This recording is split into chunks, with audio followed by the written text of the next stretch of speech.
They gave me the loft after this.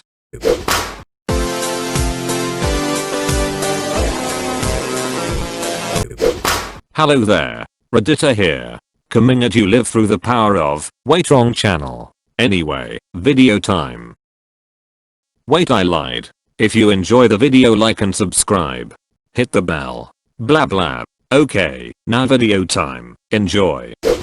r/justnofamily. The ridiculousness of the ridiculous pair update.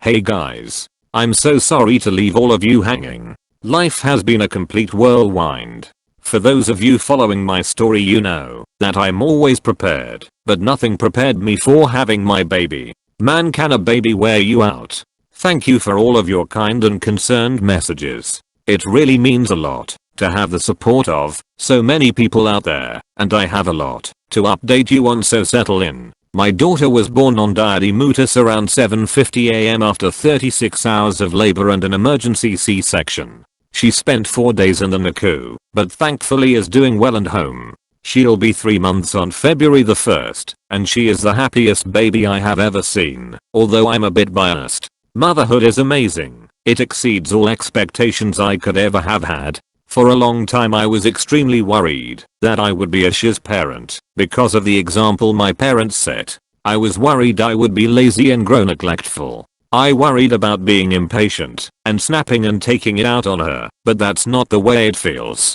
I love being a mom. Yes, she is demanding, but I realize I'm her only advocate, and that motivates me to get my butt out of bed for the 4th time in the middle of the night. Yes, I'm exhausted, but I've never so much as raised my voice to her, let alone try to take my frustrations out on her physically. It's just not an option even at my most frustrated state, and that's the difference between me and them. For all of you who messaged me with the same concerns, who had shiz parents and terrible examples, I say don't worry. You find your own way through parenthood, and man is it a fun ride. I'll post my full birth experience over on Baby Bumps if anyone is interested.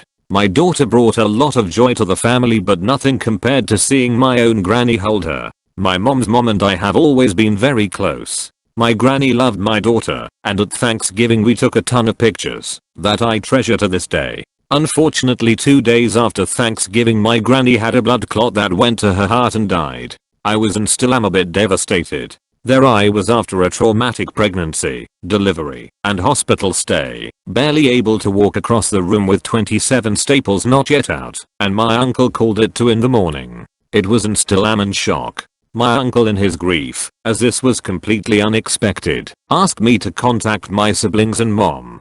If you remember, my mom, Mrs. Ridiculous, hasn't spoken to anyone in her own family in over a decade, including her mom, my granny. So I took one for the team. I felt it was the least I could do, as my uncles were over their heads trying to make arrangements. I thought maybe she would just keep the crazy contained. Yes, I was on great painkillers and out of my mind. I contacted my sister and brother and then unblocked their number and made the call. Mr. Ridiculous picked up the phone, and something in my tone must have been no nonsense, because I told him to hand Mrs. Ridiculous the phone. I needed to talk to her, and he did, no questions asked. I think I felt sorry for my mom. Why, I'm not sure. I was worried she would cry and be upset that she refused to visit her own mother for the last decade, and she would regret her decisions and feel guilty. I was ready for that reaction, but the reaction I got was so much worse. She wasn't upset, and she didn't cry. She was angry that I had called and said she was dealing with her own problems. My youngest sister, who I have never met, had an earache. She didn't want to talk to me. She expected my uncles to call her. Then she demanded my uncles call her. I told her they were busy and had asked me to call. Pointed out she hadn't talked to her brothers in over a decade, and they were trying to arrange a funeral. She threw a shiz fit over the phone and told me I was a child and didn't understand.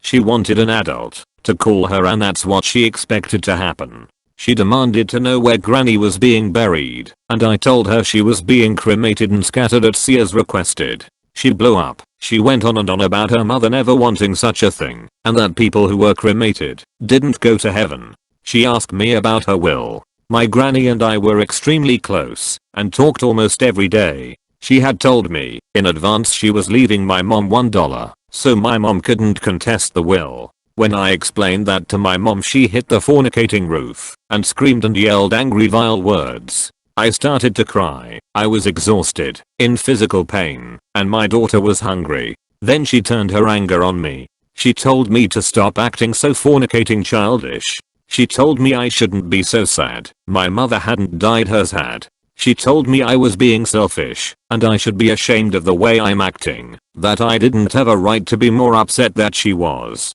She said she knew I was only acting this way for attention and finally just hung up on me. She didn't come to the funeral or the viewing.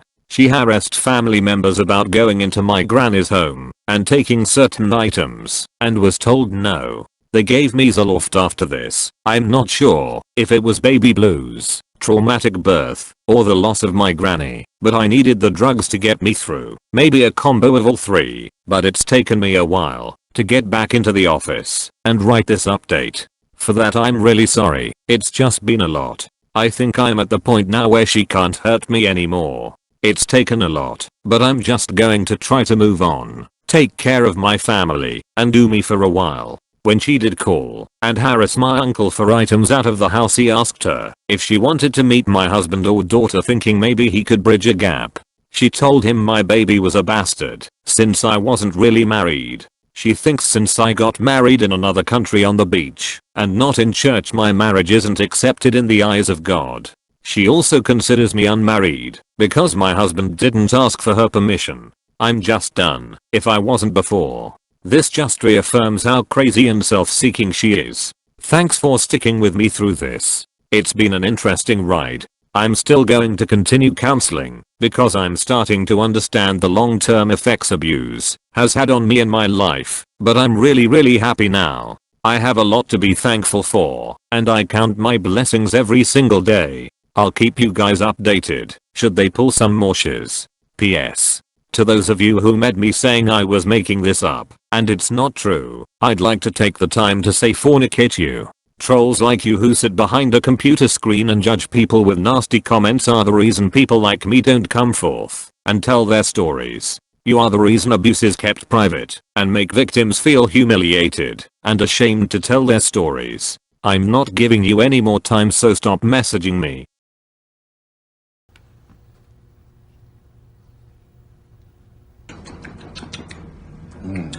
That's a 10. Whoa, you made it to the end? Nice. If you liked it, don't forget to subscribe and like. I'm a new channel, and it helps a lot more than you think. Anyway, thank you for watching. I hope you enjoy the rest of your day. Select